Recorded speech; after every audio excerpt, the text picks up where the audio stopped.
بسم اللہ الرحمن الرحیم۔ آج انشاءاللہ میں سورہ آل عمران کا رکوع نمبر 5 اور تیسرے پارے کا رکوع نمبر 15 آپ کے سامنے پیش کروں گا، اور حسب معمول سب سے پہلے اس کا لفظی ترجمہ مختصر گرامر کے ساتھ، اور پھر انشاءاللہ اس رکوع کی تفسیر بیان ہوگی۔ اعوذ باللہ من الشیطان الرجیم، بسم اللہ الرحمن الرحیم۔ وَإِذْ قَالَتِ الْمَلَائِكَةُ، اس وقت کو یاد کرو جب فرشتوں نے کہا، یا مریم، اے مریم، ان اللہ اصطفاکی، بے شک اللہ نے تجھے منتخب کر لیا ہے۔ اصطفا کا لفظ کئی بار ڈیفائن کر چکا ہوں۔ وَطَهَّرَكِ، سبح طہرا، اور تجھے اللہ نے پاک کر دیا ہے۔ وَاصْطَفَاكِ عَلَى نِسَاءِ الْعَالَمِينَ، اور اللہ نے تیری سلیکشن کر لی ہے تمام جہان کی عورتوں پر، تجھے منتخب کر لیا ہے، سلیکٹ کر لیا ہے تمام جہان کی عورتوں پر۔ یا مریم، اے مریم، اقنوتی لربکی، قانات یقنوتو کئی بار گزر چکا ہے، فرما بردار بننا۔ اقنوتی اضربی کی طرح ہے، انصوری کی طرح ہے، آرڈر کا صیغہ، کیونکہ مؤنث کا صیغہ ہے نا، تو اس لیے حضرت مریم سے خطاب ہو رہا ہے۔ اقنوتی، اے مریم،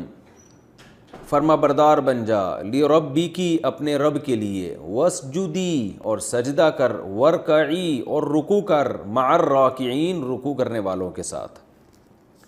ذالک من انباء الغیب، ذالک، یہ جو باتیں ہیں، من انباء الغیب، غیب کی خبریں ہیں، نبا کی جمع انباء۔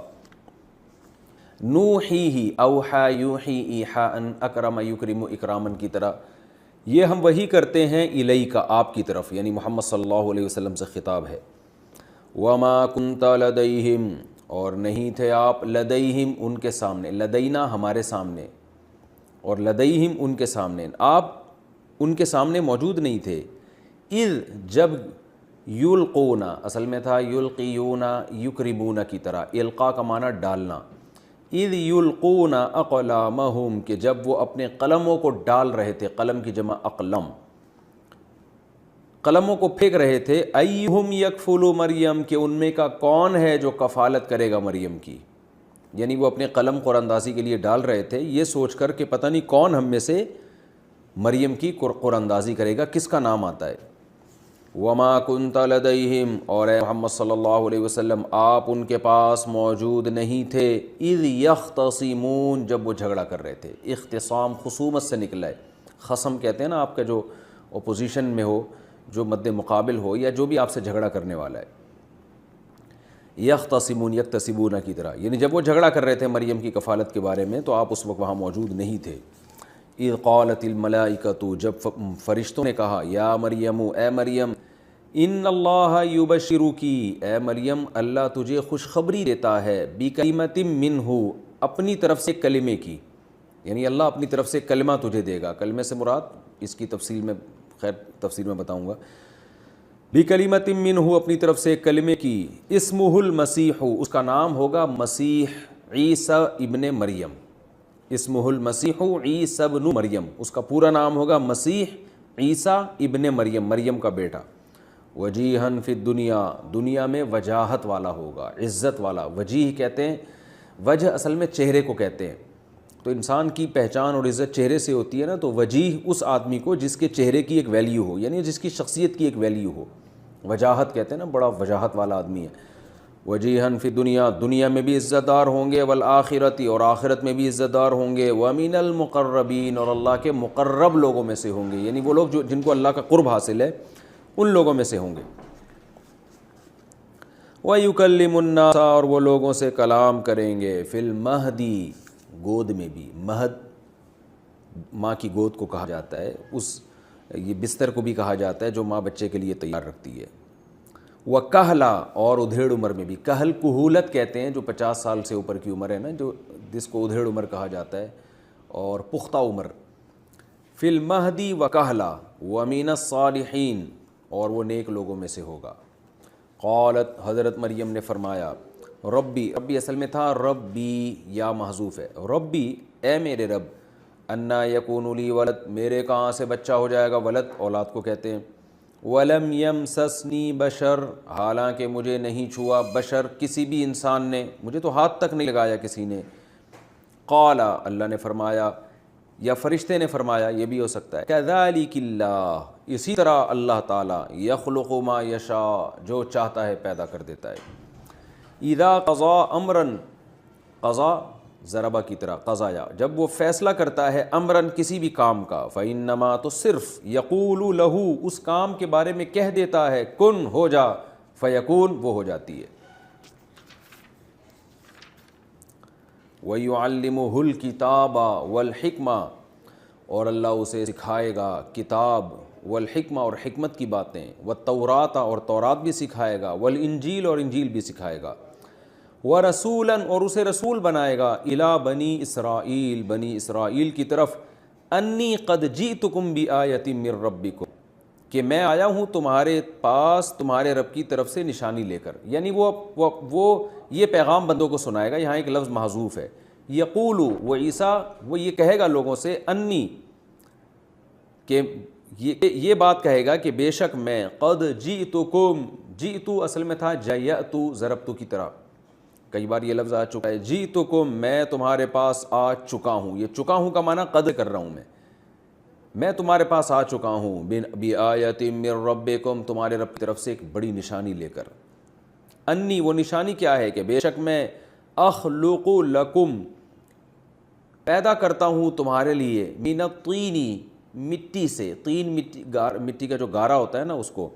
کہیئت الطیر، پرندے کی ہیئت کی طرح، پرندے کی ہیئت کی طرح میں مٹی سے ایک چیز تخلیق کرتا ہوں، یعنی پرندے کی شکل جیسا ایک پتلا بناتا ہوں میں۔ فَأَنفُخُ فِيهِ، نفخ، ينفخ کا معنی ہوتا ہے، ينفخ ہے کہ پھونک مارنا، فَأَنفُخُ، نفخ ينفخ، فَأَنفُخُ فِيهِ، میں اس میں پھونک ماروں گا، فَيَكُونُ، وہ ہو جائے گا، وہ جو پرندہ مٹی کا بنا ہے نا وہ ہو جائے گا، طیراً، پرندہ بن جائے گا، بِإِذْنِ اللہ، اللہ کے حکم سے۔ وَأُبْرِئُ الْأَكْمَحَ، اور میں شفا دوں گا، أَبْرَأَ يُبْرِئُ، إِبْرَاءً کا معنی بری کر دینا، کسی مصیبت سے نکال دینا، ٹینشن سے نکال دینا، یعنی شفا دے دینے کا معنی میں بھی آتا ہے، کہتے ہیں نا بری ہو گیا ہوں بھائی، میں تو اس سے بری الذمہ ہوں۔ وَأُبْرِئُ الْأَكْمَحَ، اکرمو کی طرح اُبْرِئُ، اکمحہ، جو پیدائشی نابینا ہونا اس کو اکمح کہا جاتا ہے۔ ابرئ الاکمح، اور میں پیدائشی نابینا کو شفا دوں گا، والابرص، برس کے مریض کو بھی، برس کہتے ہیں وہ جو سفید داغ نہیں پوری باڈی پہ پڑ جاتے، پہلے یہ مرض لا علاج تھا، والابرص، اور برس کے مریض کو بھی شفا دوں گا، واحیی الموتى، اور مردوں کو زندہ کر دوں گا، احیا یحیی احیاء، اصل میں تھا احیا یا یحیی احیاء، اکرم یکرم کی طرح، اور میں مردوں کو، میت کی جمع موتى آتی ہے، اور میں مردوں کو زندہ کروں گا، بِإِذْنِ اللہ، اللہ کے حکم سے۔ وَأُنَبِّئُكُمْ، نبأ، خبر، نبأ ينبئ، سبح یسبح کی طرح، وَأُنَبِّئُكُمْ، اور میں تمہیں خبر دوں گا، بِمَا، ان چیزوں کی، تَأْكُلُونَ، جو تم کھاتے ہو، وَمَا تَدَّخِرُونَ، اور جو تم ذخیرہ کر لیتے ہو، اصل میں تھا تَدَّخِرُونَ، تَكْتَسِبُونَ کی طرح، تو ذال کو حذف کر کے تخیرون کو نا تدخیرون پڑھا جاتا ہے، زخر سے نکلا ہے، ذخیرہ نہیں ہوتا ہے، ذال خار را، یہ ذخیرے میں لفظ آتا ہے نا، جو کچھ تم ذخیرہ کرتے ہو گھر میں اور جو کچھ کھاتے ہو میں تمہیں اطلاع دے دوں گا، فی بیوتکم، اپنے گھروں میں جو ذخیرہ کرتے ہو، بیت کی جمع بیوت، ان فی ذالک، بے شک اس بات میں، لآیۃ لکم، تمہارے لیے نشانی ہے، ان کنتم مومنین، اگر تم ایمان لانا چاہتے ہو، ومصدقا، اور میں تصدیق کروں گا، لما بین یدی، اس چیز کی، ماں، وہ چیز، بین یدی، جو میرے سامنے ہے، یعنی جو مجھ سے، سامنے کا لفظ ہمیشہ پاسٹ کے معنی میں استعمال ہوتا ہے عربی میں، کیونکہ آپ کا ماضی آپ کے سامنے ہوتا ہے، فیوچر تو پیچھے ہوتا ہے، آپ کو نظر نہیں آ رہا ہوتا۔ وَمُصَدِّقًا لِمَا بَيْنَ يَدَيَّ مِنَ التَّوْرَاةِ، اور میں تصدیق کروں گا اس چیز کی جو میرے سامنے ہے، یعنی تورات کی، وَلِأُحِلَّ لَكُمْ، اور لِأُحِلَّ، اس لیے بھی آیا ہوں میں، لِأُحِلَّ، کہ تاکہ میں حلال کر دوں، احلّ اصل میں تھا احلیلا، اکرما کی طرح، اکرما یکرمو اکرام کرنا، احلل یحلل حلال کرنا، اور تاکہ میں حلال کر دوں، لکم، تمہارے لیے، بعض الذی، بعض ان چیزوں کو، حرم علیکم، جو تم پر حرام کر دی ہیں، وجئتکم اور میں آیا ہوں تمہارے پاس بآیۃ من ربکم تمہارے رب کی طرف سے نشانی لے کر فاتقوا اللہ لہذا اللہ سے ڈرو واطیعون اصل میں تھا اطیعونی اطیعو اکرمو کی طرح ہے اطاعت کرو نی میری نون کے بعد یا کو حذف کر دیا صرف زیر باقی رکھا ہے واطیعون اور میری اطاعت کرو ان اللہ ربی و ربکم بے شک اللہ میرا بھی رب ہے اور تمہارا بھی رب ہے فاعبدوہ اصل میں تھا اعبدو تو عبادت کرو اس کی ھذا صراط مستقیم یہی ہے سیدھا راستہ فلما پس جب احس عیسیٰ حضرت عیسیٰ نے محسوس کیا احس یحس احساسا یہ وہی لفظ ہے جو اردو میں جس کو احساس کہتے ہیں اکرام احساس اکرام احسس یحسس اکرم یکرم کی طرح فلما احس عیسیٰ جب عیسیٰ نے محسوس کیا منہم ان لوگوں میں سے الکفر کفر کو محسوس کیا کہ یہ میرا انکار کر رہے ہیں قالا تو پکار اٹھے کہہ اٹھے من انصاری الی اللہ کون ہے میرا مددگار اللہ کی طرف انصار ناصر کی جمع ہے ناصر مدد کرنے والا انصار مددگار کون ہے میرے مددگار اللہ کی طرف یعنی اللہ کے دین کی طرف کون ہے میرے مددگار قال الحواریون تو حواری کہنے لگے حوار اصل میں یہ حور کا لفظ آپ نے سنا ہوگا نا تو سب نے ہی سنا ہے جو حور عین جسے کہا جاتا ہے اصل میں حور کا جو لفظ ہے نا عربی میں خالص سفیدی کو کہا جاتا ہے تو اسی سے حور اور حورا کہتے ہیں وہ عورت جس کا رنگ انتہائی سفید ہو اور حور اس کی جمع آتی ہے تو حورا یہ ہا واو اور آ جس میں بھی ہوگا اس کا مطلب ہوگا بالکل وائٹ جس میں کوئی داغ نہ ہو تو خالص چیز کو بھی کہا جاتا ہے تو حواری خالص لوگ یعنی جن کی صداقت میں منافقت کا داغ نہ ہو جن کی وفا میں بے وفائی کا داغ نہ ہو تو ہر لحاظ سے جو آپ کے خالص ہوتے ہیں نا آپ کے حقیقی معنی میں خیر خواہ تو ان کو بھی حواری کہا جاتا ہے تو اللہ نے فرمایا دو حضرت عیسیٰ علیہ السلام کا جو ساتھ دیا نا بنی اسرائیل میں جن لوگوں نے جیسے ہمارے نبی کے ساتھیوں کو صحابی کہا جاتا ہے تو یہ ایک ٹرم تھی حضرت عیسیٰ علیہ السلام کا ساتھ دینے والے جو ان کے مخلص لوگ تھے ان کو حواری کہا جاتا تھا قرآن نے ان کے لیے وہی ٹرم استعمال کی ہے قال الحواریون تو حواری کہنے لگے نحن انصار اللہ ہم ہیں اللہ کے مددگار تو اللہ کے مددگار کا مطلب کیا کہ اللہ کے دین کے مددگار یہاں مضاف محذوف ہے اللہ کی تو ظاہر ہے کوئی بھی مدد نہیں کر سکتا تو مراد اللہ جو چاہتا ہے کہ اس کا دین دنیا میں غالب ہو تو اس میں ہم اللہ کی مدد کریں گے ظاہراً حقیقت میں تو اللہ کا کوئی بھی مددگار نہیں ہوتا آمنا باللہ ہم اللہ پر ایمان لائے واشہد اور آپ گواہ رہو حضرت عیسیٰ سے وہ کہنے لگے اشہد شہید یشہد شہادتاً گواہ بن جائیں بی انا کہ بے شک بی انا نا بی انا اصل میں تھا بی انا نا بے شک ہم مسلمون کہ ہم فرمانبردار ہیں اور پھر دعا مانگنے لگے ربنا اے ہمارے رب آمنا ہم ایمان لے آئے بیما اس چیز پر انزلتا جو تو نے نازل کیا یعنی انجیل واتبعنا الرسول اصل میں تھا اتبعنا اور ہم نے اتباع کی ہے رسول کی فاکتبنا مع الشاہدین تو بھی ہمیں لکھ لے گواہوں میں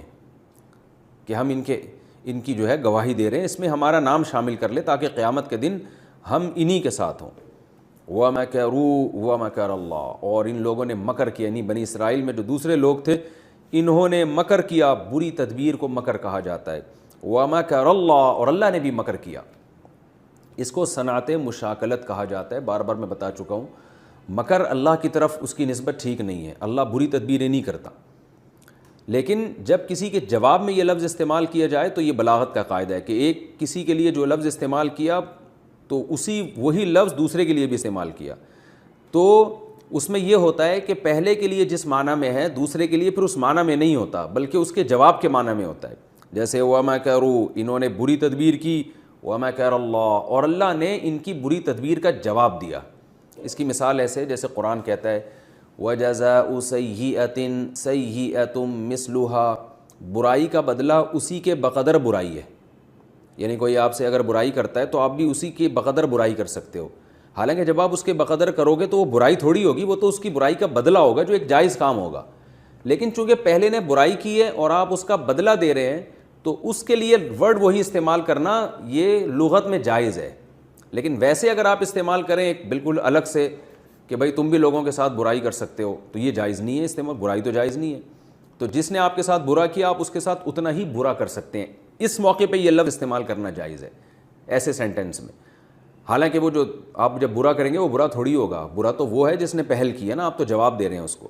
تو یہ ایک ٹرم ہوتی ہے جو لغت میں ایک جملے میں اس طرح کے الفاظ استعمال ہوتے ہیں, جب علیحدہ سے استعمال ہوں تو ان کا مطلب کچھ اور ہوتا ہے, جب جواب میں استعمال ہو تو ان کا مفہوم کچھ اور ہوتا ہے. تو یہاں مطلب کیا ہے, وَمَا كَرُوا, انہوں نے بھی بری تدبیریں کی,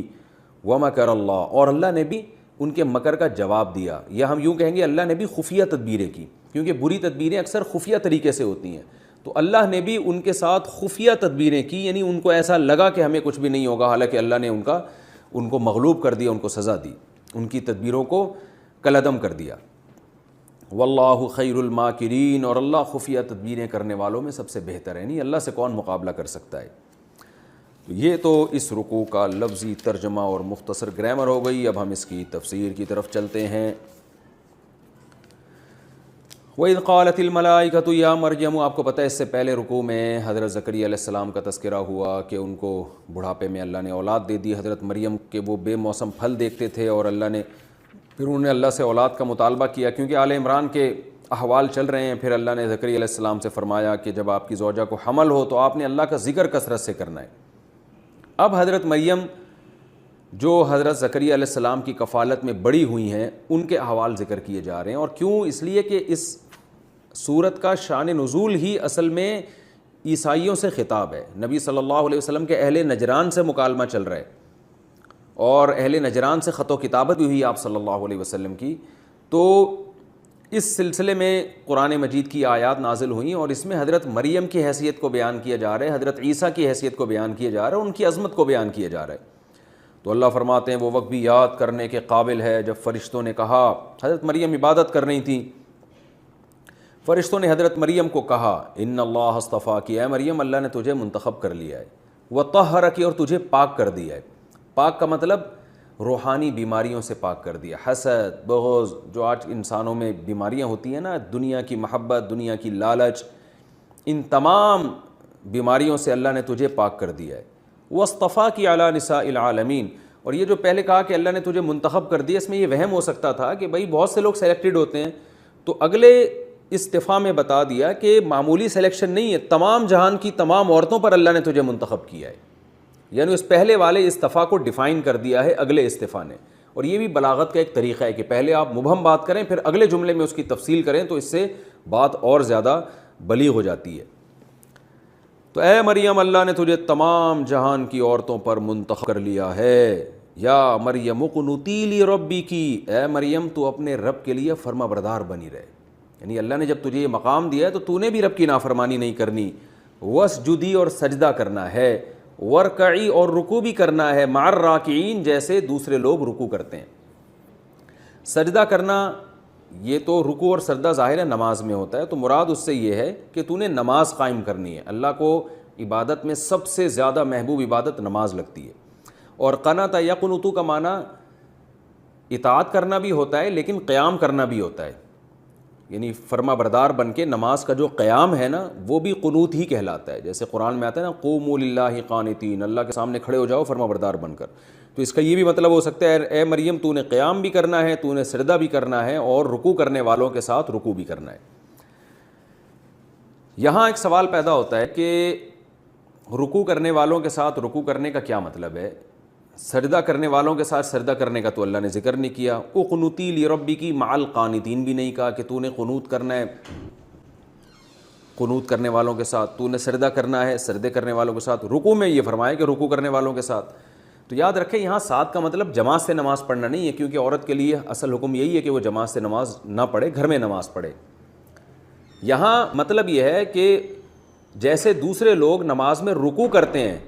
تو آپ نے بھی ان کے ساتھ, یعنی ان کی طرح نماز میں رکوع کرنا ہے, ان کی فہرست میں شامل ہونا ہے. تو ان کے ساتھ کا مطلب ان کی فہرست میں شامل ہونا. وجہ اس کی یہ ہے کہ مفسرین میں ایک بہت بڑی جماعت کی رائے یہ ہے کہ یہود کو جو اللہ نے نماز دی تھی, انہوں نے آہستہ آہستہ جلد بازی میں نماز میں رکوع ہی غائب کر دیا. آج بھی میرا خیال ہے یہودی نماز پڑھتے ہیں, شاید اس میں رکوع نہیں ہے. میں نے جو نیٹ پہ ان کی نمازیں دیکھی اس میں رکوع نظر نہیں آیا ہمیں, وہ ڈائریکٹ سجدہ کرتے ہیں. اس کی مثال ایسے ہے جیسے ہمارے ہاں بعض لوگ اسپیڈ میں جب نماز پڑھتے ہیں تو رکوع کے بعد قوما کا حکم ہے نا کہ کھڑے ہو جائیں, لیکن میں نے خود بہت سے ایسے لوگوں کو دیکھا ہے کہ ادھر ابھی کھڑے ہوئے ہی نہیں کہ ایک دم سجدے میں چلے گئے، ان کو لگتا ہے کہ بہت ٹائم لگ جائے گا اگر ہم رکوع سے کھڑے ہو گئے۔ تو یہودیوں نے بھی دنیا کی محبت میں اپنی نماز کو اتنا مختصر کیا تھا کہ رکوع میں جانے کے بجائے وہ رکوع کو اسکپ کر کے ڈائریکٹ آہستہ آہستہ پہلے رکوع مختصر ہوا پھر شارٹ ہی ہو گیا۔ تو نماز پراپر اصل میں ان کو بھی یہی بتائی گئی تھی جس میں رکوع بھی ہے۔ تو اللہ نے حضرت مریم سے فرمایا کہ تم نے ایسے نماز نہیں پڑھنی کہ اس میں رکوع غائب ہو جائے، بلکہ جو نیک لوگ پرہیزگار لوگ ابھی بنی اسرائیل میں باقی بچے ہیں وہ رکوع کرتے ہیں، تو تم نے بھی ان کی فہرست میں شامل ہو کر تم نے بھی رکوع کرنا ہے۔ یعنی نماز پراپر رکوع والی ہونی چاہیے، جلد بازی والی نماز نہیں ہونی چاہیے۔ تو یہ مطلب ہے، اس سے عورت کی جماعت کی نماز کی اہمیت ثابت نہیں ہوتی، کیونکہ اگر یہ ہوتا تو پھر اللہ سردے کا بھی حکم دیتا کہ سردہ بھی کرو سردہ کرنے والوں کے ساتھ، قنوت بھی کرو قنوت کرنے والوں کے ساتھ۔ خالص رکوع کا ذکر اس لیے کیا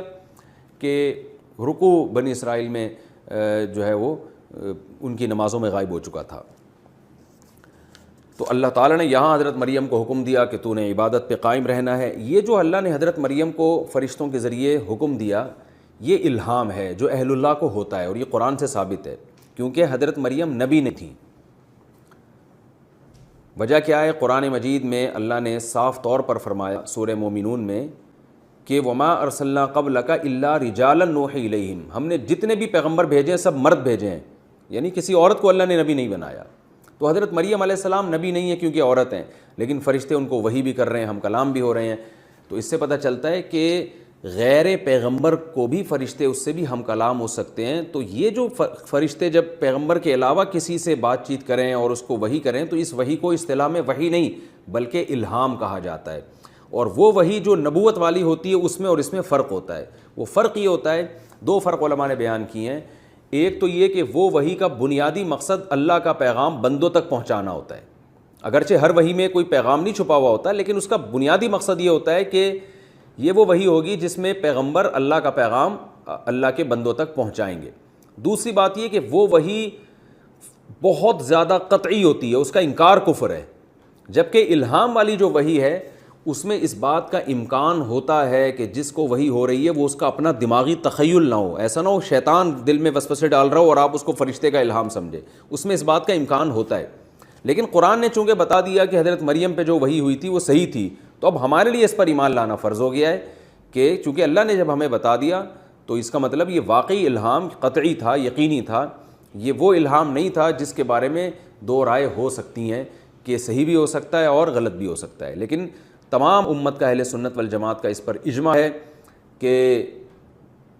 پیغمبر کے علاوہ بھی الہام ہو سکتا ہے، لیکن اس الہام میں قطعیت نہیں ہوتی، اس بات کا امکان ہوتا ہے کہ شیطانی تصرف ہو۔ یہی وجہ ہے کہ وہ شرعی حکام میں حجت نہیں ہوتا۔ جیسے اگر آج کسی کو الہام ہو جائے کہ بھئی تم نے فجر کی نماز نہیں پڑھنی، معاف ہے، تو یہ کالعدم ہے، یہ الہام، اس کی کوئی حیثیت نہیں ہے۔ حتیٰ کہ اس الہام سے کوئی کسی چیز کا مستحب ہونا بھی ثابت نہیں ہوتا، کیونکہ کسی چیز کے مستحب ہونے کے لیے، حلال یا حرام ہونے کے لیے شرعی دلیل کی ضرورت ہے، اور شرعی دلیل وہ قرآن و سنت ہے۔ تو اس لیے ہاں جو شریعت کے علاوہ چیزیں ہیں ان میں الہام جو ہے وہ ولی کی کرامت ہو سکتی ہے، اسے کوئی چیز اللہ خبر دے سکتے ہیں مستقبل کی، اور کچھ بھی ہو سکتا ہے۔ لیکن آج کل جو اس الہام کے نام پہ سینٹر کھلے ہوئے ہیں یہ سب فضول چیزیں ہیں، کیونکہ ولی کے لیے متبع سنت ہونا ضروری ہے، اور کبھی کبھار الہام ہو جاتا ہے، یہ نہیں ہوتا کہ پورے سینٹر ہی چلنا شروع ہو جائے الہاموں سے۔ ذالک من انباء الغیب، اللہ تعالیٰ اس کلام کے دوران نبی صلی اللہ علیہ وسلم کی نبوت کو بھی بیان کرتے ہیں کہ یہ تو اہل کتاب کی باتیں ہیں،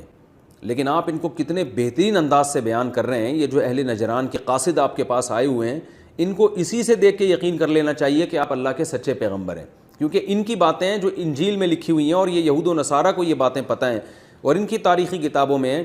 لیکن آپ اتنے اہتمام سے، اتنے بہترین انداز سے ان کو بیان کر رہے ہیں، جبکہ آپ نہ لکھنا جانتے ہیں نہ پڑھنا جانتے ہیں، اور یہود و نصارہ کے ساتھ آپ کا میل جول بھی نہیں رہا۔ آپ تو مکہ میں رہے ہیں، اور مکہ میں تو مشرکین مکہ کے ساتھ آپ کا میل جول رہا ہے، جو جن کو اہل کتاب کی باتیں بھی نہیں پتہ تھیں۔ تو یہ خود اس کی علامت ہے کہ آپ اللہ کے سچے نبی ہیں۔ اس لیے فرمایا ذالک من انباء الغیب، یہ غیب کی خبریں ہیں، نوحیہ الیک، اے بھی ہم آپ کی طرف ان کو وحی کر رہے ہیں۔ وما کنت لدیہم، آپ اس وقت موجود نہیں تھے، اذ یلقون اقلامہم، جب یہ لوگ اپنے قلموں کو پانی میں پھینک رہے تھے، ایہم یکفل مریم، کہ کون مریم کی کفالت کرے گا۔ اس وقت آپ وہاں تھوڑی موجود تھے، لیکن آپ وہ واقعہ ایسے بیان کر رہے ہیں جیسے آپ کے سامنے ہو۔ وما کنت لدیہم اذ یختصمون، اور آپ اس وقت بھی موجود نہیں تھے جب وہ جھگڑا کر رہے تھے کہ کون مریم کی کفالت کرے گا، اور اس وقت بھی موجود نہیں تھے اذ قالت الملائکۃ، جب فرشتوں نے مریم سے کہا۔ تو اللہ نے بتا دیا کہ یہ سب باتیں آپ غیب کی خبریں ہیں، خود یہ باتوں کا اتنے خوبصورت انداز سے بیان کر دینا اتنی بلاغت کے ساتھ، یہ خود آپ کے سچے نبی ہونے کی دلیل ہے اگر یہ اہل کتاب سمجھنا چاہیں تو۔ اذ قالت الملائکۃ یا مریم، وہ وقت بھی یاد کرنے کے قابل ہے جب فرشتوں نے کہا اے مریم ان اللہ یبشرکی، بے شک اللہ تجھے خوشخبری دیتا ہے بکلمۃ منہ، اپنی طرف سے ایک کلمے کی۔ حضرت عیسیٰ کو کلمہ کیوں کہا ہے اس کی تفصیل میں پچھلے ایپیسوڈ میں بیان کر چکا ہوں، کیونکہ اللہ کی کلمہ کن کی طاقت سے آپ کو پیدا کیا گیا، تو اس لیے مجازاً ان کو کلمہ کہا گیا۔ یہ مطلب نہیں کہ وہ اللہ کا کلام ہے یا اللہ کے معاذ اللہ جسم سے نکلی ہوئی کوئی چیز ہے یا اللہ کی ذات سے نکلی ہوئی، یہ تو کفر ہے۔ تو حضرت مریم اللہ کی عبادت کرتی تھیں، تو ایک دن فرشتہ آیا، سورہ مریم میں اس کو بہت تفصیل سے بیان کیا ہے، وہیں ہم انشاءاللہ اس کی تفصیل بیان کریں گے، یہاں جتنی ہے کیونکہ ابھی میں نے بار بار آپ کو بتایا کہ ہم نے قرآن کے متن کو فوکس کرنا مقصد ہے کہ جب آپ قرآن تراویح میں سنیں تو آپ کو سمجھ میں آئے، یہ آیتیں سمجھ میں آئیں آپ کو۔ فرمایا اس وقت کو یاد کرو جب فرشتوں نے حضرت مریم سے کہا تو جبریل علیہ السلام نے اکیلے، لیکن جبریل علیہ السلام کو فرشتوں سے تعبیر کیا گیا ہے کیونکہ اس میں جنس کے طور پر سارے فرشتوں نے نہیں، فرشتوں کی ایک جنس تھی جبریل، تو وہ بھی گویا فرشتوں کے نمائندے تھے، اللہ کے نمائندے اور فرشتوں کے نمائندے، تو اس لیے ان کو فرشتوں سے تعبیر کیا گیا، ورنہ حقیقت میں وہ ایک تھے۔ اور اس بات کا بھی امکان ہے کہ جبریل علیہ السلام کے ساتھ اور بھی فرشتے ہوں، لیکن سورہ مریم سے پتہ چلتا ہے کہ جبریل علیہ السلام انسانی شکل میں آئے تھے حضرت مریم کے پاس، اور مرد کی شکل میں آ کے انہوں نے ان کو خوشخبری سنائی، جس سے وہ ڈر بھی گئیں کہ یہ کوئی برائی کی نیت سے تو نہیں آیا، تو انہوں نے فرمایا کہ میں اللہ کا فرشتہ ہوں، میں انسان نہیں ہوں۔ کہا کہ اے مریم ان اللہ یبشرک بکلمۃ منہ، اللہ تمہیں خوشخبری سناتے ہیں کلمے کی جو اس کی طرف سے ہوگا، اسمہ المسیح، جیسے اللہ نے حضرت یحییٰ کا نام پہلے ہی رکھ دیا پیدائش سے پہلے، تو حضرت عیسیٰ کا نام بھی پہلے رکھ دیا، المسیح، ان کا نام ہوگا مسیح، یہ لقب ہے حضرت مسیح، نام تو عیسیٰ ہے، لقب مسیح۔ مسیح کیوں کہا جاتا ہے اس کے بہت سارے علماء نے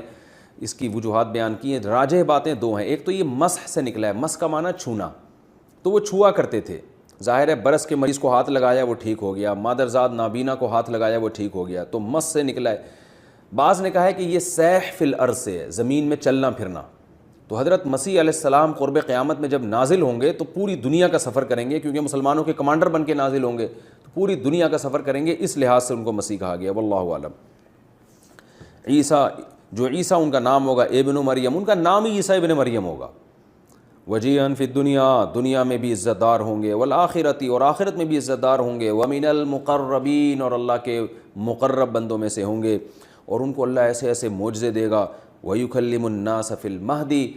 وہ لوگوں سے ہم کلام ہوں گے ماں کی گود میں بھی، وکہلاً، اور ادھیڑ عمر میں بھی، ومن الصالحین، اور نیک لوگوں میں سے ہوں گے۔ حضرت مریم حیران ہو گئیں، ربی، قالت ربی انا یکون لی ولد، میرے کہاں سے بچہ ہو گیا، میرے کیسے لڑکا ہو جائے گا، ولم یمسسنی بشر، مجھے تو کسی انسان نے ہاتھ تک نہیں لگایا، نہ کوئی ناجائز طریقے سے میرے پاس آیا، نہ کوئی جائز طریقے سے میرے پاس آیا، نہ میں نے نکاح کیا۔ تو فرشتے نے کہا کذالک اللہ یخلق ما یشاء، اسی طرح اللہ جو چاہتا ہے پیدا کر دیتا ہے، اذا قضى امرا، جب وہ کسی کام کا فیصلہ کر دے، فانما یقول له کن، تو وہ صرف اتنی بات کہتا ہے کہ ہو جا، فیکون، وہ بات ہو جاتی ہے۔ وَيُعَلِّمُهُ الْكِتَابَ وَالْحِكْمَةَ، اور اے مریم اللہ تیرے اس بچے کو کتاب کا علم بھی دے گا اور حکمت کا علم بھی، اور تورات اور انجیل کا علم بھی۔ حکمت سے مراد تو احادیث ہیں جو حضرت مریم علیہ السلام، حضرت عیسیٰ علیہ السلام کے اقوال ہیں۔ حضرت عیسیٰ علیہ السلام جیسے ہمارے نبی صلی اللہ علیہ وسلم کی احادیث ہیں وہ حکمت کی باتیں ہیں، تو حضرت عیسیٰ کے جو ویسے جو باتیں ان کے ارشادات ہیں وہ بھی اللہ ان کو سکھائے گا، جو حکمت کی باتیں ہوں گی۔ تورات اس لیے کہ حضرت موسیٰ علیہ السلام کی شریعت ہی پر حضرت عیسیٰ عمل کریں گے، حضرت عیسیٰ کوئی نئی شریعت لے کر نہیں آئے، اس میں تھوڑی سی چینجنگ کی ہے، باقی وہی شریعت تھی تورات جو حضرت موسیٰ علیہ السلام پر نازل ہوئی، اور انجیل بھی ان کو سکھائیں گے جو حضرت عیسیٰ پہ نازل ہوں گی۔ اور کتاب سے کیا مراد ہے، اس میں دو باتیں کی گئی ہیں، ایک تو الکتاب سے مراد آسمانی کتابیں جتنی بھی ہیں ان کو الکتاب میں سمو دیا گیا، وہ تمام آسمانی کتابیں جو پہلے گزری ہیں، لیکن راجح قول یہ اس میں یہ ہے کہ اس سے مراد قرآن مجید ہے۔ وجہ اس کی یہ ہے کہ پچھلی کتابوں کو میں جو اللہ نے سکھایا وہ تو تورات ہے نا، تو تورات میں تو زبور کا علم، تورات میں تو یہ جو ہے وہ ساری چیزیں آ گئیں، اور جو اصل شریعت تھی وہ آ گئی۔ اب الکتاب سے کیا مراد ہے، تو الف لام جو ہے نا مخصوص کتاب کی طرف اشارہ کرتا ہے، ال کا لفظ، تو اس سے مراد ہے مخصوص کتاب۔ یہ کسی اور پیغمبر کے بارے میں اللہ نے نہیں فرمایا کہ اللہ ان کو الکتاب کا علم بھی دیں گے۔ تو حضرت عیسیٰ علیہ السلام کے بارے میں صحیح احادیث سے اور قرآن سے اور اجماع صحابہ اور اجماع امت سے پتہ چلتا ہے کہ حضرت عیسیٰ علیہ السلام قرب قیامت میں نازل ہوں گے اور قرآن کے مطابق فیصلے کریں گے۔ تو اس لیے راجح قول اس بارے میں یہی ہے، اس سے مراد القرآن ہے، کیونکہ حضرت عیسیٰ کو اللہ نے قرب قیامت کے لیے منتخب کیا تو اس امت کی قیادت کریں گے، تو اس کے لیے ضروری تھا کہ ان کے پاس قرآن مجید کا علم ہو، کیونکہ وہ جب آئیں گے تو اسلام والی شریعت پر عمل کریں گے، اپنی شریعت لے کے نہیں آئیں گے وہ، تو اس کے لیے ضروری تھا کہ ان کو قرآن کا علم دیا جاتا ان تمام لوازمات کے ساتھ۔ تو اس لیے اللہ نے فرمایا کہ ہم نے ان کو پہلے سے، یعنی یہ بچے کا ایک معجزہ ہے کہ اللہ اس کو کتاب کا علم بھی دے گا اور حکمت کا علم بھی، تورات اور انجیل کا علم بھی، اور یہ بھی یہ ایک معجزے کی بات ہے کہ یہ جو اللہ نے فرمایا کہ وَيُعَلِّمُ کیا ہے وَيُكَلِّمُ النَّاسَ فِي الْمَهْدِ وَكَهْلًا، کہ یہ بچہ ماں کی گود میں بھی لوگوں سے ہم کلام ہوگا اور ادھیڑ عمر میں بھی۔ حضرت عیسیٰ علیہ السلام جوانی میں ہی آسمانوں پہ چلے گئے تھے، تو یہ جو ادھیڑ عمر کلام ہے نا، یہ نارملی کوئی معجزہ نہیں ہے۔ دیکھیں اللہ تعالیٰ تو یہاں حضرت عیسیٰ علیہ السلام کے معجزے ذکر کر رہے ہیں نا، حضرت مریم کو بتایا جا رہا ہے کہ تیرا یہ بچہ ماں کی گود میں بھی کلام کرے گا، اور جب بڑا ہو جائے گا ادھیڑ عمر میں پہنچ جائے اس وقت بھی کلام کرے گا۔ تو بھائی بچہ جب ماں کی گود میں ہو پھر کلام کرنا تو عجیب بات ہے، جب ادھیڑ عمر میں پہنچ جائے پھر کلام کرنا کون سی عجیب بات ہے، یہ تو سارے ہی کرتے ہیں۔ تو آج قرآن کی صداقت پتہ چلتا ہے کہ یعنی اس میں اشارہ دے دیا کہ عام طور پر کوئی شخص ادھیڑ عمر میں کلام کرے تو معجزہ نہیں ہے، لیکن عیسیٰ کا اس عمر میں کلام کرنا اس لیے معجزہ ہے کہ عیسیٰ کو اس عمر سے پہلے ہی اٹھا لیا جائے گا آسمانوں پہ، اور یہ قرب قیامت میں نازل ہو کر جب اس عمر میں کلام کرے گا تو یہ معجزہ ہوگا کہ ہزاروں سال کے بعد اللہ نے ان کو دنیا میں بھیجا اور وہ اس عمر میں پہنچنے کے بعد لوگوں سے کلام کریں۔ تو یہ بھی حضرت عیسیٰ علیہ السلام کی زندگی اور حیات کی طرف اشارہ ہے۔ قرآن میں حضرت عیسیٰ کی حیات پر صراحتاً بھی ہے، وہ دوسری جگہ پر اللہ نے فرمایا وما قتلوہ، عیسائیوں نے حضرت عیسیٰ کو نہ قتل کیا، یعنی عیسائیوں نے نہیں یہودیوں نے، وما صلبوہ، اور نہ ان کو سولی پر لٹکایا، بر رفعہ اللہ الیہ، بلکہ اللہ نے ان کو اپنی طرف اٹھا لیا۔ اور حدیث میں بھی آتا ہے کہ حضرت عیسیٰ علیہ السلام زندہ ہیں، قرب قیامت میں نازل ہوں گے۔ تو قرآن اور حدیث میں یہ مسئلہ دوسرے مقام پہ بہت صراحت سے بیان کر دیا، لیکن یہاں بھی اشارے ہیں کہ اے مریم تیرا یہ بچہ بچپن میں بھی ماں کی گود میں ہم کلام ہوگا اور ادھیڑ عمر میں پہنچنے کے بعد بھی ہم کلام ہوگا۔ تو اس وقت تو حضرت مریم کو بھی اندازہ نہیں ہوا گو کہ اللہ نے اس میں کیا خوشخبری سنائی ہے اور کیا معجزے کا تذکرہ کیا ہے، لیکن جب حضرت عیسیٰ آسمانوں پہ زندہ اٹھے ہیں تو پھر دنیا کو پتہ چلا کہ اس آیت کا مطلب کیا ہے، اور حضرت عیسیٰ کا ادھیڑ عمر میں پہنچ کے لوگوں سے ہم کلام ہونا یہ واقعی ان کا ایک معجزہ ہوگا۔ تو یہاں بھی ایسا ہی ہے وَيُعَلِّمُهُ الْكِتَابَ وَالْحِكْمَةَ، اے مریم اللہ تیرے بچے کو کتاب کا علم بھی دے گا، یعنی قرآن کا جو صحیح جو راجح تفسیر ہے اس کے مطابق، وَالْحِكْمَةَ وَالتَّوْرَاةَ وَالْإِنْجِيلَ، اور تورات کا علم بھی دے گا اور انجیل کا علم بھی دے گا، وَرَسُولًا إِلَىٰ بَنِي إِسْرَائِيلَ، اور اسے بنی اسرائیل کا رسول بنا کے بھیجے گا۔ وہ رسول کیا کہے گا لوگوں سے، انی قد جئتکم بآیۃ من ربکم، لوگو میں معجزوں کے ساتھ آیا ہوں، نشانیوں کے ساتھ آیا ہوں، اور ایسی ایسی نشانیاں میں لے کر آیا ہوں کہ تم حیران ہو جاؤ گے۔ بعض علماء کی رائے یہ ہے کہ جتنے معجزے حضرت عیسیٰ علیہ السلام کو دیے گئے اتنے کسی کو نہیں دیے گئے۔ اللہ نے ہر پیغمبر کو جزوی فضیلت دی ہے نا، جیسے حضرت موسیٰ کو کوہ طور پہ بلا کے ہم کلام ہوئے، حضرت آدم علیہ السلام کو تمام انسانوں کا باپ بنایا، حضرت نوح علیہ السلام کو عمر بہت لمبی دی، یوسف علیہ السلام کو حسن بہت دیا، ہمارے نبی کو تو ساری دنیا کے سارے انسانوں کی طرف پیغمبر بنا کے بھیجا۔ تو ہر نبی کو اللہ نے ایک الگ سے وصف دیا ہے۔ تو حضرت عیسیٰ علیہ السلام کا جو وصف تھا وہ معجزوں کی کثرت اور معجزوں کی نوعیت بھی بہت ہی عجیب، یعنی وہ کام جو بالکل ناممکن سمجھے جاتے ہیں۔ لاٹھی کو سانپ بنانا حضرت موسیٰ علیہ السلام بناتے تھے، لیکن اس کو ناممکن نہیں سمجھا جاتا، جادوگر یہ کام کر رہے ہوتے ہیں، حقیقت میں نہیں کرتے، نظر کا دھوکہ دیتے، لیکن بظاہر ایسا لگتا ہے۔ لیکن عیسیٰ ابن مریم کو وہ معجزے دیے گئے جو جادوگر بھی نہیں کرتے، یعنی دھوکہ دینے کے لیے بھی وہ جادو نہیں کیا جا سکتا، نظروں کو دھوکہ دینے کے لیے ایسے معجزے دیے گئے۔ وہ کیا معجزے تھے حضرت مریم کو بتایا جا رہا ہے کہ یہ عیسیٰ جب نبی بنیں گے تو یہ لوگوں سے، یعنی جب پیدا ہوں گے اور جوان ہوں گے تو لوگوں سے یہ کلام کریں گے اور یوں کہیں گے انی اخلق لکم، کہ لوگوں میں تمہارے لیے بناؤں گا من الطین، مٹی کے گارے سے، کہیئۃ الطیر، ایک پرندہ کی شکل بناؤں گا، فانفخ فیہ، اور اس میں پھونک ماروں گا، فیکون طیرا باذن اللہ، اللہ کے حکم سے وہ حقیقت میں پرندہ بن کے اڑنے لگے گا۔ یہ تو ممکن ہی نہیں ہے۔ وَأُبْرِئُ الْأَكْمَحَ وَالْأَبْرَصَ،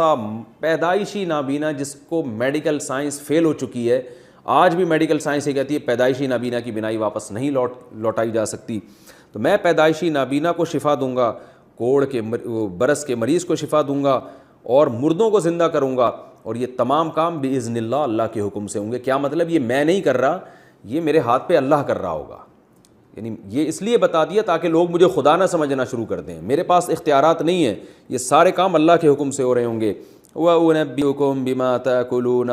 اور تم گھر میں کھانا کھا کے آؤ گے، میں تمہیں بتا دوں گا تم نے کیا کھانا ہے، یہ غیب کی خبر دوں گا۔ وَمَا تَدَّخِرُونَ، اور گھر میں تم جو چھوڑ کر آؤ گے نا، ذخیرہ کرو گے، وہ بھی میں تمہیں بتا دوں گا۔ إِنَّ فِي ذَلِكَ لَآيَةً لَكُمْ إِن كُنتُم مُؤْمِنِينَ، اس میں تمہارے لیے نشانی ہے اگر تم ایمان لانا چاہتے ہو، یہ اس کی علامت ہے کہ واقعی میں اللہ کا سچا پیغمبر ہوں۔ وَمُصَدِّقًا لِمَا بَيْنَ يَدَيَّ مِنَ التَّوْرَاةِ، اور میں تمہارے پاس جو تورات ہے اس کی تصدیق کروں گا، کیونکہ اگر میں اس کا انکار کروں تو ایک نئی آزمائش ہے نا، ایک بات بھی غلط ہے، اور ایک نئی آزمائش کے وہ والے نبی صحیح تھے یا یہ والے، تو ہر بعد والا نبی پہلے والے پیغمبر کی تصدیق کرتا ہے تاکہ لوگ آزمائش میں نہ آئیں۔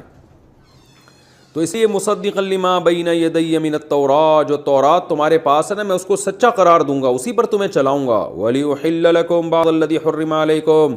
اور ایک انعام میرے ذریعے سے اللہ تم پر یہ بھی کرے گا کہ کچھ چیزیں جو تم پر حرام ہو گئی تھیں میں ان کو حلال کر دوں گا۔ بنی اسرائیل کی بدعمالیوں کی وجہ سے کچھ چیزیں بنی اسرائیل پر اللہ نے حرام کر دی تھی، جیسے ہفتے کے دن شکار ان پر حرام ہو گیا تھا، اور اونٹ کی اور گائے کی چربی وغیرہ ان پر حرام ہو گئی تھی ان کے گناہوں کی وجہ سے، تو یہ میں تم پر حلال کر دوں گا۔ وَجِئْتُكُم بِآيَةٍ مِّن رَبِّكُم، اور میں تمہارے پاس اپنے رب کی نشانیاں لے کر آیا ہوں۔ فَاتَّقُوا اللَّهَ، لہذا اب اللہ سے ڈرو، وَأَطِيعُونِ، اور میری اطاعت کرو۔ ابھی بھی میری اطاعت نہیں کی تو اس کا مطلب میری نافرمانی نہیں بلکہ یہ اللہ کی نافرمانی ہوگی۔ یہاں جو اللہ نے فرمایا نا کہ میں حلال کر دوں گا، تو یاد رکھے حلال و حرام کرنا یہ اللہ کا کام ہے، یہ پیغمبر کو اختیار نہیں ہے۔ قرآن مجید میں دوسری جگہ پر اللہ نے صاف فرمایا لِمَ تُحَرِّمُ مَا أَحَلَّ اللَّهُ لَكَ، اے نبی آپ کیسے حرام کر دیں گے اس چیز کو جو اللہ نے حلال کی ہے۔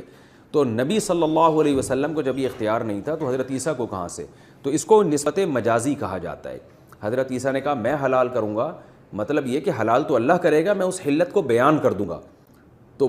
بظاہر ایسا لگے گا جیسے میں حلال کرنا ہوں، اس کو مجازی نسبت کہتے ہیں، حقیقت نہیں ہے۔ اسی طرح یہاں جو یہ آ رہا ہے ابری الأکمہ، میں کوڑ کے مریض کو، میں نابینا کو آنکھیں دے دوں گا، تو میں نہیں دوں گا، دے گا اللہ، تو میری طرف نسبت اس لیے کہ ذریعہ میں بن رہا ہوں۔ تو حقیقت میں معجزہ ہو یا کرامت ہو، اس کی تمام تصرفات اللہ کے ہاتھ میں ہوتے ہیں، اس میں پیغمبر کا دخل بالکل بھی نہیں ہوتا، یہ خوب سمجھ لیں۔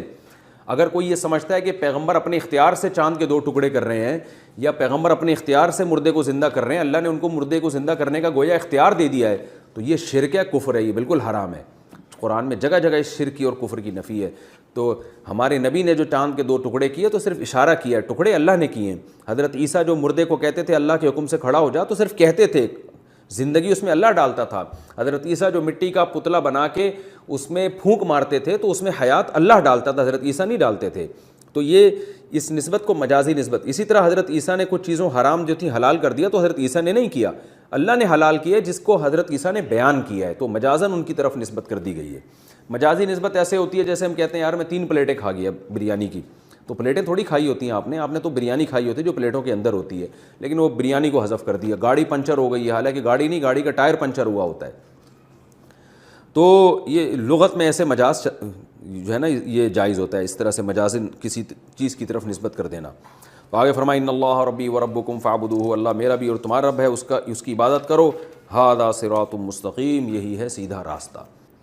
بسم اللہ الرحمن الرحیم، نحمدہ ونصلی علی رسولہ الکریم۔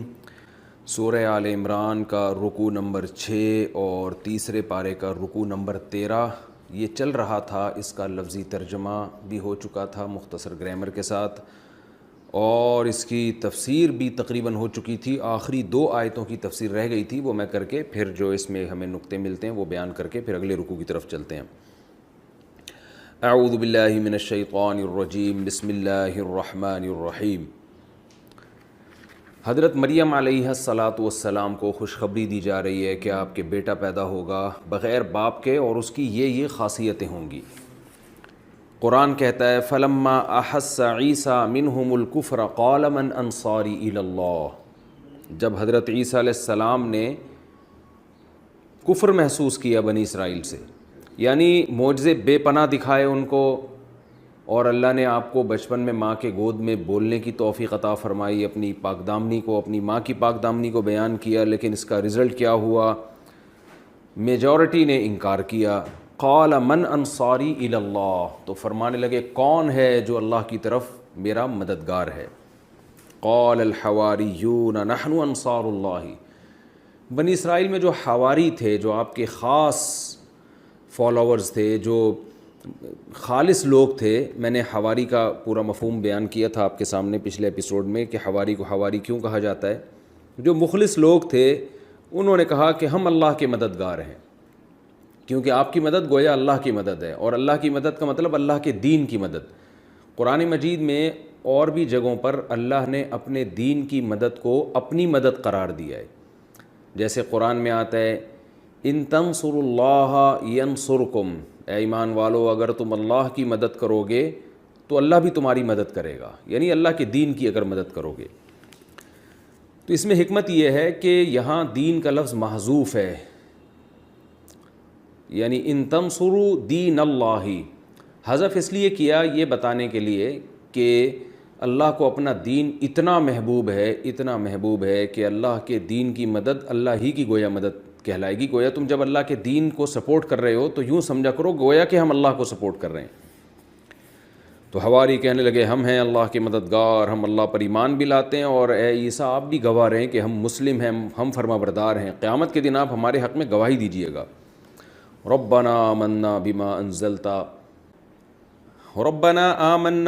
انزلتا واتبعنا الرسول فاکتبنا مع الشاہدین۔ پھر دعائیں مانگتے تھے وہ حواریین اور کہتے تھے اے ہمارے رب تو نے جو نازل کیا ہے ہم اس پر ایمان لائے ہیں اور ہم رسول کو فالو کر رہے ہیں، تو بھی ہمیں گواہوں میں شامل کر لے۔ قرآن مجید میں نیک لوگوں کی دعاؤں کو اللہ نے بہت کثرت سے بیان کیا ہے کہ نیک لوگ اچھا عمل کر کے اللہ سے اس کی قبولیت کی دعا بھی مانگتے ہیں۔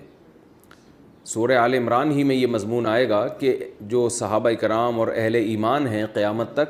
وہ بھی اللہ سے دعا مانگتے ہیں، ربنا اننا سمعنا منادیا ینادی للایمان ان آمنوا بربکم فآمنا، یعنی جو محمد صلی اللہ علیہ وسلم کو فالو کرنے والے لوگ ہیں وہ بھی یہ دعا مانگتے ہیں کہ اے اللہ ہم نے ایک منادی کو سنا جو لوگوں کو تیری طرف بلا رہا تھا، ہم نے اس کی دعوت پر لبیک کہا، ہم نے اس کی دعوت کو قبول کیا۔ تو اللہ نے ہمیں حکم دیا کہ ہم دعا بھی مانگا کریں اور قبولیت کے لیے۔ تو اس میں تواضع ہے کہ اپنے عمل پر انسان فخر نہ کرے، اترائے نہیں، بلکہ ساتھ ساتھ اللہ سے بار بار قبولیت کی دعائیں مانگتا رہے۔ تو بنی اسرائیل دعائیں مانگ رہے ہیں اللہ تو جو نازل کر چکا ہے ہم اس پر ایمان لائے ہیں اور تیرے رسول کو ہم فالو کر رہے ہیں۔ وَمَكَرُوا وَمَكَرَ اللَّهُ، جو عام طور پہ جو بنی اسرائیل تھے انہوں نے بری تدبیریں کرنا شروع کر دیں، لیکن اللہ بھی خفیہ تدبیریں کرتا ہے۔ تو بری تدبیریں کیا تھیں؟ حضرت عیسیٰ علیہ السلام کے قتل کے منصوبے بنانا شروع کر دیے۔ باطل کی یہ کوشش ہوتی ہے کہ حق کی راہ میں رکاوٹ ڈالے، لیکن جب حق پھلتا پھولتا ہے اور باطل کی سرداری ختم ہوتی ہے تو ان کا آخری حربہ یہ ہوتا ہے کہ جو حق کی دعوت دینے والا ہے، جو ان کا لیڈر ہے، اس کو قتل کر دیا جائے۔ لیکن اللہ فرماتے ہیں ہم نے بھی خفیہ تدبیریں کی، واللہ خیر الماکرین، اللہ بہترین تدبیریں کرنے والا ہے۔ یہ رکوع ہمارا تفسیر کے لحاظ سے مکمل ہوا۔ اس میں ہمیں جو علمی نکات ملتے ہیں مختصراً میں بیان کر کے اگلے رکوع کی طرف چلتا ہوں۔ پہلی بات قرآن مجید میں ہے کہ ہم نے وَإِذْ قَالَتِ الْمَلَائِكَةُ يَا مَرْيَمُ إِنَّ اللَّهَ اصْطَفَاكِ وَطَهَّرَكِ وَاصْطَفَاكِ عَلَى نِسَاءِ الْعَالَمِينَ۔ اس آیت سے حضرت مریم کی فضیلت معلوم ہوتی ہے کہ فرشتے ان سے ہم کلام ہوا کرتے تھے اور ان کو فرشتے خوشخبریاں دیتے تھے کہ اللہ نے تمام جہان کی عورتوں کو آپ پر فضیلت دی ہے۔ اس آیت کی روشنی میں بہت سے علماء کی یہ رائے ہے، بہت سے علماء کا یہ نظریہ ہے، موقف ہے کہ اللہ نے مردوں میں محمد صلی اللہ علیہ وسلم کو فضیلت دی ہے، بلکہ تمام انسانوں میں، مرد اور عورتوں میں بھی لیکن خواتین میں اللہ نے سب سے زیادہ فضیلت حضرت مریم علیہ الصلاۃ والسلام کو دی، حتیٰ کہ بعض علماء تو آپ کی نبوت کے بھی قائل ہیں۔ اور وہ جو آیت ہے جس میں آتا ہے کہ ہم نے صرف مردوں کو نبی بنایا، تو اس کے عموم سے وہ حضرت مریم کو مستثنیٰ کرتے ہیں، لیکن بہرحال دلیل کے لحاظ سے یہ قول بہت کمزور ہے۔ قرآن میں صاف ہے کہ ہم نے جتنے بھی پیغمبر بھیجے مرد ہی بھیجے ہیں، عورتوں کو ہم نے پیغمبر نہیں بنایا۔ تو یہ قول کہ حضرت مریم پیغمبر تھیں، یہ قول تو بہت کمزور ہے دلیل کے لحاظ سے، لیکن بعض علماء بہرحال اس کے قائل ہیں، اور اکثریت اس کی قائل ہیں کہ حضرت مریم پیغمبر تو نہیں ہیں، لیکن تمام خواتین میں اللہ نے حضرت مریم کو فضیلت دی ہے۔ اور بعض حضرات اس کے قائل ہیں کہ اس سے حضرت مریم کی جو فضیلت معلوم ہوتی ہے علی نساء العالمین، یہ اس جہان کی اس وقت جتنی عورتیں موجود تھیں ان میں فضیلت دی جا رہی ہے حضرت مریم کو۔ یعنی یہ جو فرشتوں نے کہا کہ اے مریم اللہ نے تمہیں تمام جہان کی عورتوں پر فضیلت دی ہے، تو اس سے مراد اس دور میں جتنی عورتیں تھیں ان پر، ورنہ وہ کہتے ہیں کہ حضرت عائشہ رضی اللہ تعالی عنہا کو تمام جہان کی عورتوں پر فضیلت ہے۔ اور بعض علماء اس کے قائل ہیں کہ حضرت خدیجہ رضی اللہ تعالی عنہا کو تمام جہان کی عورتوں پر فضیلت ہے، اور اس کے بھی دلائل ہیں، جیسے نبی صلی اللہ علیہ وسلم نے فرمایا کہ روایت میں آتا ہے کہ فضل عائشہ علی النساء کا فضل الثرید علی الطعام، جیسے ثرید کو تمام کھانوں پر فضیلت ہے تو عائشہ کو بھی اسی طرح تمام عورتوں پر فضیلت ہے۔ تو اس حدیث کی سند کی تو مجھے پوری طرح تحقیق نہیں ہے، بہرحال بعض علماء اس طرف گئے ہیں، اور بعض حضرت خدیجہ رضی اللہ تعالی عنہا کے بارے میں قائل ہیں کہ چونکہ نبی صلی اللہ علیہ وسلم کی سب سے پہلے تصدیق کی، اور آپ صلی اللہ علیہ وسلم سید الانبیاء ہیں، تو آپ جس سے سب سے زیادہ محبت کرتے تھے وہ حضرت خدیجہ تھیں، اور ان کے انتقال کے بعد حضرت عائشہ۔ تو جنہوں نے کہا کہ آپ کو سب سے زیادہ محبت حضرت عائشہ سے تھی، انہوں نے حضرت عائشہ کو فضیلت دی، جنہوں نے کہا حضرت خدیجہ سے تھی، انہوں نے حضرت خدیجہ کو فضیلت دی۔ بہرحال اس میں یہ کوئی اسلام کے بنیادی عقائد میں سے نہیں ہے یہ مسئلہ، لیکن بہرحال اس آیت سے حضرت مریم کی بہت زیادہ فضیلت معلوم ہوتی ہے، اور اگر کوئی اس آیت کی روشنی میں یہ فرض کر لے، یہ عقیدہ رکھے کہ حضرت مریم کو تمام جہان کی عورتوں پر اللہ نے فضیلت دی ہے، تو یہ بھی غلط نہیں ہے، کیونکہ قرآن کے ظاہر سے بہرحال یہی پتہ چل رہا ہے۔ ایک تو نقطے کی بات ہمیں یہ پتہ چلی۔ دوسری بات یہ کہ اللہ کو عبادت کتنی زیادہ محبوب ہے۔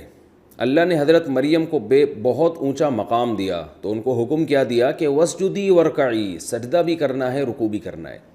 آج ہمارے معاشرے میں عبادت سے بہت جان چھڑائی جا رہی ہے، نفلی عبادت آج ختم ہوتی جا رہی ہے، فرائض واجبات چھوٹ رہے ہیں تو نفلی عبادت بھی ختم ہو رہی ہے۔ تو اسلام کے تمام شعبوں کو زندہ کرنا چاہیے، ان تمام شعبوں میں صدقات و خیرات بھی ہے، تعلیم علم بھی ہے، قرآن کی تلاوت بھی ہے، اور تجارت بھی ہے، اور ملازمت بھی ہے، اور ساتھ ساتھ عبادت بھی ہے۔ تو لبرل طبقہ اس نے عبادت کو اپنی زندگی سے نکال دیا، اور مذہبی طبقے نے معاشرت اور معاملات اور دنیا کو زندگی سے نکال دیا۔ تو یہ دونوں انتہائیں ہیں، ہمیں دونوں کی طرف توجہ دینی ہے، دین کی طرف بھی اور دنیا کی طرف بھی، بلکہ حقیقت یہ ہے کہ دنیا بھی دین ہی کا ایک شعبہ ہے۔ تو اللہ کو یہ عبادت بہت زیادہ محبوب ہے، تبھی اپنے نیک بندوں کو اللہ سجدے اور رکوع کا حکم دیتا ہے۔ اس میں ہمیں نبی صلی اللہ علیہ وسلم کی نبوت کی دلیل بھی ملتی ہے اس رکوع میں، کہ آپ صلی اللہ علیہ وسلم یہود و نصارہ کو یہ واقعات ایسے سناتے تھے جیسے گویا وہاں موجود ہوں۔ تبھی تو قرآن کہہ رہا ہے وَمَا كُنْتَ لَدَيْهِمْ إِذْ يُلْقُونَ أَقْلَامَهُمْ، اے نبی آپ وہاں موجود نہیں تھے جب وہ قرآن اندازی کر رہے تھے، آپ کو تو یہود و نصارہ کا اور اہل کتاب کا کچھ پتہ ہی نہیں، پھر بھی آپ ان کو ایسے واقعات سنا رہے ہیں۔ یہ اس کی علامت ہے کہ آپ پر جو وحی نازل ہو رہی ہے وہ وحی برحق ہے۔ اور عجیب بات ہے کہ قرآن ان واقعات کو تورات اور انجیل سے بھی زیادہ اچھا بیان کرتا ہے۔ آج تورات اور انجیل میں یہ واقعات اتنے خوبصورت انداز میں نہیں ہیں جتنے خوبصورت انداز میں قرآن میں ہیں۔ اور یہ بھی ہے کہ تورات اور انجیل میں چونکہ آج تحریف ہوئی ہے، تو تورات اور انجیل میں ان مقدس ہستیوں کا اتنے خوبصورت اور اتنے بہترین انداز سے تقدس بھی نہیں بیان کیا گیا۔ یعنی آپ تورات اور انجیل اگر پڑھتے ہیں تو آپ کو حضرت عیسیٰ علیہ السلام اور حضرت مریم سے اور حضرت زکریا اور حضرت یحییٰ سے اتنی عقیدت نہیں ہوتی جتنا قرآن پڑھ کے ہوتی ہے۔ تو یہ بھی اس بات کی علامت ہے کہ حضرت عیسیٰ اور زکریا اور یحییٰ اور حضرت مریم علیہم السلام جو بنی اسرائیل کے بزرگوں میں سے تھے، ان سے ہمیں عقیدت زیادہ ہے۔ یہود و نصارہ کو، عیسائیوں کو عقیدت نہیں ہے، حالانکہ عیسائی دعویٰ یہ کرتے ہیں کہ ہمارے پیغمبر ہیں۔ تو خود یہ اس کی علامت ہے کہ اسلام دین برحق ہے، اور حقیقت میں فالو کرنے والے حضرت عیسیٰ کو وہ مسلمان ہیں، نہ کہ عیسائی ہیں۔ ایک اور علمی نکتے کی بات یہ پتہ چلتی ہے کہ حضرت مریم کو جب بچے کی ولادت کی خبر دی گئی تو آپ کو بھی تعجب ہوا، حضرت زکریا کو جب خبر دی گئی تو آپ کو بھی تعجب ہوا۔ تو یہ تعجب ہونا ایمان کی کمی کی علامت نہیں ہے، یہ نیچرل ہے۔ تو آج بھی اگر کوئی اچھمبے کا کام ہوتا ہے تو اگر اس پہ کوئی تعجب کا اظہار کرتا ہے کہ یہ کیسے ہو گیا، تو فوراً اس پہ فتویٰ نہیں لگا دینا چاہیے کہ اللہ کی قدرت کا منکر ہے، بلکہ یہ سمجھنا چاہیے کہ چونکہ اللہ تعالیٰ کی عام عادت سے یہ کام ہٹ کر ہے، اس لیے لوگ اس کو جلدی یقین نہیں کرتے، تو اس لیے فوراً یہ نہیں الزام لگا دینا چاہیے کہ یہ اللہ کی قدرت کا انکار کرنے والے لوگ ہیں۔ اس میں حضرت عیسیٰ علیہ السلام کی حیات کا بھی اشارہ ہے، وَيُعَلِّمُهُ الْكِتَابَ وَالْحِكْمَةَ، اس کو میں نے پچھلے ایپیسوڈ میں تفصیل سے بیان کیا تھا کہ کتاب کی تعلیم اللہ نے صرف عیسیٰ علیہ السلام کو دی ہے، تو اس سے کون سی کتاب مراد ہے؟ کسی اور پیغمبر کے بارے میں تو ایسا ہے نہیں۔ تو اس سے معلوم ہوتا ہے کہ حضرت عیسیٰ علیہ السلام قرآن مجید کا علم بھی رکھتے ہیں۔ اور اس میں یہ اشکال بھی ختم ہو گیا کہ حضرت عیسیٰ علیہ السلام کس مسلک کو فالو کریں گے۔ بھئی وہ مجتہد ہوں گے، جس کو بھرپور طریقے سے قرآن و سنت پہ عبور ہوتا ہے، اس کے لیے کسی کی تقلید جائز نہیں ہوتی۔ تقلید وہ کرتا ہے جس کو قرآن مجید اور احادیث صحیحہ پر وہ مہارت حاصل نہ ہو جو مجتہدین کو تھی۔ تو مجتہد کے لیے تقلید حرام ہے، عامی آدمی کے لیے تقلید واجب ہے۔ ایک آدمی کے پاس کامل علم بھی نہیں ہے اور وہ کسی علم والے کی تقلید بھی نہیں کر رہا، تو پھر وہ جاہل ہے کہ نہ خود آتا ہے نہ ایسے کو فالو کرتے ہوں جس کو آتا ہے۔ تو ظاہر ہے ایسا آدمی جو نہ خود ڈاکٹر ہو اور نہ علاج میں کسی ڈاکٹر کی بات مانے، تو وہ اپنی صحت کا بیڑا ہی غرق کر سکتا ہے۔ اور تو یہ جو اشکالات لوگ کرتے ہیں نا، حضرت عیسیٰ علیہ السلام جب قرب قیامت میں نازل ہوں گے تو حنفی ہوں گے یا شافعی ہوں گے، بات یہ ہے کہ حضرت عیسیٰ علیہ السلام مجتہد ہوں گے۔ تو جو بھی مجتہدین کو فالو کرنے والے لوگ ہیں، ان کو جب نیا مجتہد مل جائے گا تو پرانے مجتہد کو چھوڑ دیں گے وہ۔ لیکن اشکال ان لوگوں پر ہوگا جو حضرت عیسیٰ کو بھی اس وقت فالو نہیں کریں گے اور حضرت عیسیٰ کو بھی یہ کہیں گے ہم کسی کی تقلید نہیں کرتے، تو ان لوگوں پر بہرحال اشکال ہوگا۔ حضرت عیسیٰ علیہ السلام ان سے کہیں گے کہ یا تو آپ مجتہد بنو، یا جب مجتہد نہیں ہو تو کسی مجتہد کو فالو کرو۔ اس میں پیغمبر کے معجزے کا بھی تذکرہ ہے کہ پیغمبروں سے معجزات ہوتے ہیں، مادرزاد نابینے کو بینائی دے دینا، یہ سب اللہ کے کام ہیں۔ یہاں بھی دو انتہائیں ہیں جس کے درمیان ایک اعتدال کا راستہ ہے۔ ایک انتہا تو وہ لوگ ہیں جو عقل پرست ہیں، مذہب کو نہیں مانتے، انہوں نے تو حضرت عیسیٰ کے ان معجزوں کا ہی انکار کر دیا۔ بلکہ اب اسلامی تاریخ میں بھی ایسے فلاسفر گزرے ہیں جو سرے سے معجزوں کے منکر ہیں، وہ ہر معجزے کی کوئی تعویل کرتے ہیں۔ وہ نہیں مانتے کہ چاند کے نبی کے ہاتھ سے دو ٹکڑے ہوئے ہیں، وہ نہیں مانتے کہ آپ صلی اللہ علیہ وسلم اس جسم میں اطہر کے ساتھ معراج پہ گئے ہیں، وہ نہیں مانتے کہ حضرت موسیٰ کی لاٹھی واقعی سانپ بن جایا کرتی تھی۔ اسلام میں ایسے اسکالرز گزرے ابھی بھی موجود ہیں، ہر معجزے کو گھما پھرا کے تعویلات کر کے وہ کہتے ہیں کہ یہ پاسبل نہیں ہے، تو اس کو کچھ اور ایسا مفہوم بیان کرتے ہیں جو بالکل قرآن کے خلاف ہوتا ہے۔ تو ایک طبقہ تو یہ انتہا پسند ہے جو گویا اللہ کی قدرت ہی کا قائل نہیں ہے کہ یہ تو کام اللہ کر رہا ہے نا، تو جو مٹی سے انسان کو بنا سکتا ہے وہ یہ سارے کام نہیں کر سکتا۔ اسی طرح ملحدین بھی انکار کرتے ہیں، کہتے ہیں یہ سب معاذ اللہ قصے کہانی ہے۔ تو یہ بھی ایک انتہا ہے۔ دوسری انتہا وہ ہے جس کی طرف بہت سے مذہبی لوگ گئے ہیں کہ پیغمبروں سے جب اس قسم کے معجزے ظاہر ہوتے ہیں تو وہ پیغمبروں ہی کو خدا سمجھ بیٹھتے ہیں۔ جیسے عیسائیوں نے جب حضرت عیسیٰ کے یہ معجزے دیکھے، بے پناہ معجزے، بغیر باپ کے پیدا ہونا اور مردے کو زندہ کر دینا، تو انہوں نے حضرت عیسیٰ ہی کو خدا بنا ڈالا، خدا کا ایک جز بنا ڈالا۔ اب وہ حضرت عیسیٰ سے دعائیں مانگتے ہیں، تو یہ دوسرا غلو ہے۔ تبھی حضرت عیسیٰ بار بار کہہ رہے ہیں بِإِذْنِ اللہ، یہ سب کچھ اللہ کے حکم سے ہو رہا ہے، مجھ میں طاقت نہیں ہے۔ تبھی قرآن میں آتا ہے کانا یاکلان الطعام، اللہ نے عیسائیوں سے خطاب کیا ہے کہ عیسیٰ اور اس کی ماں یہ دونوں کھانا کھایا کرتے تھے۔ تو جو معبود ہوتا ہے وہ کھانے پینے کا محتاج نہیں ہوتا، ان کو تو بھوک لگتی تھی، ان کو تو کھانا چاہیے تھا۔ تو یہ حضرت عیسیٰ کی طاقت نہیں تھی، یہ اس خدا کی طاقت تھی جس نے عیسیٰ ابن مریم کو بنایا۔ تو یہ علمی نکتے ہیں اس میں۔ اور فلما احس عیسیٰ منہم الکفر، حضرت عیسیٰ علیہ السلام جب بنی اسرائیل آپ کے خلاف ہوئے ہیں تو حضرت عیسیٰ علیہ السلام نے اعلان کیا کون ہیں مجھے فالو کرنے والے۔ تو عیسائیوں کا عقیدہ ہے کہ جن لوگوں نے اس وقت حضرت عیسیٰ کو فالو کیا وہ عیسائیوں کی نظر میں حضرت عیسیٰ علیہ السلام کے بعد، پیغمبروں کے بعد سب سے زیادہ مبارک ہستیاں تھیں۔ ہمارا یہ عقیدہ ہے یقیناً وہ مبارک ہستیاں تھیں، محمد صلی اللہ علیہ وسلم کو جن لوگوں نے فالو کیا وہ بھی سب سے زیادہ مبارک ہستیاں ہیں۔ تو صحابہ کرام کو برا بھلا بولنا اور ان پہ تبرہ کرنا یہ تو ایک ایسا عمل ہے جس کے عیسائی بھی مرتکب نہیں ہوئے۔ عیسائی بھی اپنے پیغمبر کے فالو کرنے والے اور پیغمبر پر ایمان لانے والوں کو سب سے افضل ترین لوگ سمجھتے ہیں۔ تو عیسائیوں سے ہی سبق لے لینا چاہیے کہ وہ تو اپنے پیغمبر کے فالوورز کو سب سے بہتر سمجھ رہے ہیں، اور جو محمد صلی اللہ علیہ وسلم کے کو فالو کرنے والے لوگ ہیں ان میں آپ نے چند ایک کے سوا سب پہ معاذ اللہ منافقت کا فتویٰ لگا دیا، یہ بہت بڑا جرم ہے جس کے عیسائی بھی مرتکب نہیں ہوئے۔ اور ایک اور علمی نقطے کی بات جو آخری بات ہے وہ ہمیں یہ بھی پتہ چلتی ہے کہ جب بھی اسلام دشمن قوتیں اہل حق کے خلاف مکر و فریب کرتی ہیں تو اللہ بھی خفیہ تدبیریں کرتا ہے۔ تو مکر کا لفظ خفیہ تدبیر، تو اس میں اہل ایمان کو حوصلہ بھی ہے کہ اللہ خفیہ تدبیر کرے گا۔ بظاہر ایسا ہی لگے گا کہ ان کو کامیابی ہونے والی ہے، لیکن تسلی رکھو انشاءاللہ فتح اور نصرت تمہارا ہی مقدر ہے اور اللہ تمہارے ہی ساتھ ہے۔